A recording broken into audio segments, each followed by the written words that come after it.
Avraham ben Moshe. That name echoes sharply across many religious and intellectual spaces in Ghana. Whether you are Christian, Muslim, traditionalist, atheist, or somewhere in between, chances are you've heard the loud, controversial voice of this man. But who really is he? What is the nature of his influence? And why has he become such a polarizing figure? To begin with, Avraham ben Moshe is not just another religious dissenter. He is a revolutionary mind who dared to challenge the very foundations of Ghanaian religious structures. For years, religion in Ghana, especially Christianity and Islam, has maintained a sacred, untouchable status. Pastors, imams, and prophets were revered without question. Their words were treated as divine instructions. But that changed when Avraham ben Moshe arrived on the scene. Armed with logic, sarcasm, intellect, and what he often calls common sense, Ben Moshe took it upon himself to question religious doctrines, especially Christianity, with a boldness rarely seen in Ghana. Through his platform, Common Sense Family, he began dissecting stories in the Bible, scrutinizing them not from a spiritual lens, but from one grounded in reason and logic. He condemned many of the teachings in the Bible, openly calling them outdated, misleading, or even harmful. He questioned the story of Noah's Ark, asking how 2 of every animal on earth could have possibly fit into one wooden boat. He ridiculed the idea of Jonah surviving in the belly of a whale for 3 days, calling it childish and nonsensical. He mocked the concept of original sin and the idea of a loving God who would burn people in hell for eternity. These weren't just random rants. They were often backed with deep study, scriptural references, historical context, and relentless confidence. To many Ghanaian youth, he was a breath of fresh air. At a time when many were losing faith in organized religion but had no one to vocalize their doubts, Ben Moshe gave them a voice. He gave them a language to question without guilt. And in doing so, he ignited a religious awakening that shook the very foundations of religious Ghana. Suddenly, pastors couldn't just preach without scrutiny. Gone were the days when they could throw around Bible verses and expect no one to challenge them. Ben Moshe changed that. Popular preachers like Angel Obinim, Reverend Obofor, and others began to adjust their styles. Many of them, perhaps out of fear of becoming targets, began preaching more cautiously, using more logic and common sense in their sermons.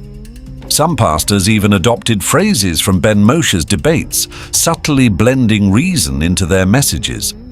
The miracle and prosperity wave slowed down. Ghanaians were no longer blindly accepting oil-spraying crusades and spiritual directions. A new demand for accountability had been born, and Ben Moshe was its father. But his influence didn't just stop with the church. He became a national conversation. Almost every major YouTube channel in Ghana, from Kofi TV to SVTV Africa, featured him at some point. His debates with pastors went viral.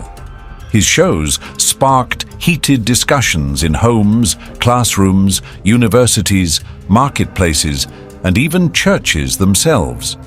Some parents accused him of corrupting their children's faith, while many young people defended him as the voice of reason in a deeply dogmatic society. His bravery didn't come without consequences. Ben Moshe has faced countless threats, verbal, physical, spiritual. He's been insulted, attacked, spiritually cursed, and warned to stop his crusade against religion. But he never backed down. If anything, these threats only fueled his mission. He openly claimed he was on a mission to destroy religion and expose what he called the mental slavery Christianity and Islam had imposed on Africans. He ridiculed the idea that Africans could continue to worship foreign deities while ignoring their own ancestral heritage. Ironically, however, this became one of the turning points in his own ideological journey. When he first began, Ben Moshe harshly criticized African spirituality. He dismissed it as backward, superstitious, and no better than the Abrahamic religions he condemned. But over time, he began to evolve, or at least change direction. He started to embrace African spirituality, saying it made more sense than the foreign doctrines forced on Africans during colonization. He began promoting ideas of ancestral connection, energy, reincarnation, and metaphysical consciousness. He even started incorporating symbols, language, and practices from African traditional religion, though he did not necessarily identify fully with any particular indigenous sect. This shift puzzled many of his followers. Some applauded him for rediscovering his African roots. Others accused him of inconsistency.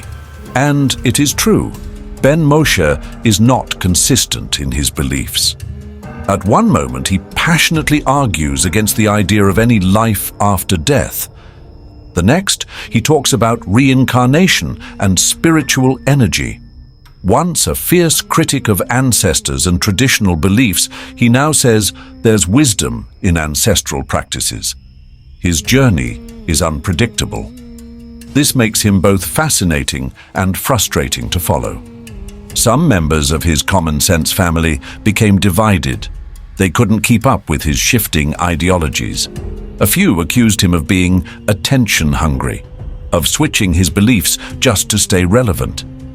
Others claimed he had lost the original purpose of his mission. What began as a campaign for reason and logic was now entangled in mysticism, personal politics, and contradictions.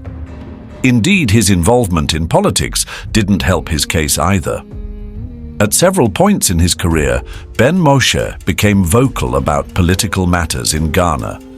He openly attacked both major political parties, the NDC and NPP, accusing them of corruption, incompetence, and hypocrisy. But his alignment, or perceived alignment, with certain politicians caused confusion among his followers. Some believed he had been bought. Others said politics had polluted his once pure mission. Whether these accusations are fair or not, one thing is clear. His political involvement weakened his spiritual and intellectual authority in the eyes of many. Yet, to discredit him entirely would be a mistake. Avraham Ben Moshe remains one of the most knowledgeable, sharp-minded individuals in Ghana's modern religious discourse. His intellect is undeniable. His confidence in articulating complex ideas in local languages is rare. He makes philosophy accessible to the ordinary Ghanaian. He forces people to think. He may be unstable in belief, but he is unwavering in his mission to get Ghanaians to think critically, even if it means questioning sacred texts or long-standing traditions. And we must give him his due credit. Many of Ghana's most outspoken youth activists, religious critics, and even progressive-minded pastors today were influenced by him. Some directly admit it. Others refuse to acknowledge it, but their work and language echo his teachings. He created a generation of thinkers, a generation no longer afraid to ask, why? Despite his flaws, Avraham Ben Moshe started a revolution that cannot be reversed. He may not have succeeded in collapsing churches as he once claimed he would, but he certainly weakened their power to operate unchecked. He may not have destroyed Islam or Christianity, but he exposed the cracks, forced introspection, and demanded reform. And he did all this not from a pulpit, but from a chair with a camera and a sharp mind. What makes Ben Moshe particularly powerful is his fearlessness. He doesn't mind being hated. He doesn't mind standing alone. He speaks with a boldness that can feel reckless, yet refreshing. And whether you agree with him or not, you cannot ignore him. He has already etched his name into Ghana's religious history, not as a prophet, not as a priest, but as a disruptor. The irony, however, is that while he condemns religious leaders for misleading people, He himself has also shown signs of unpredictability. His followers don't always know what he believes next. Today it's reincarnation, tomorrow it might be something else. This fluidity keeps his movement unstable. And yet, this same unpredictability keeps people watching. He has created a space where nothing is sacred and everything can be questioned. That, in itself, is a form of power. And so, Ghana continues to wrestle with the legacy of Avraham ben Moshe. Is he a hero or a fraud? A prophet of logic or a confused philosopher? A truth-teller or an attention seeker? The answer may depend on who you ask, but one thing is undeniable. He changed the conversation. He brought religion down from the clouds and forced it to sit at the table of reason. He gave young people the confidence to challenge authority, to search for truth, and to reject blind obedience. He made pastors nervous. He made congregations think. He made Ghana listen. And while his own journey is full of twists and contradictions, the impact of his work will live on. He has inspired books, podcasts, YouTube channels, and entire movements. Even those who now criticize him owe him something, because he gave them the courage to speak up in the first place. He may not be perfect, he may not even be consistent, but he is important. And so we ask you, our dear viewers, have you heard of Avraham ben Moshe? What do you think of him? Do you believe he has helped Ghana or harmed it? Do you think his contradictions weaken his message or make him human? We want to hear from you. Drop your comments below. Let us know what you think. Let the conversation continue. And if you found this thought-provoking, make sure to subscribe to Ghana AI News for more deep dives into the minds and movements shaping our nation.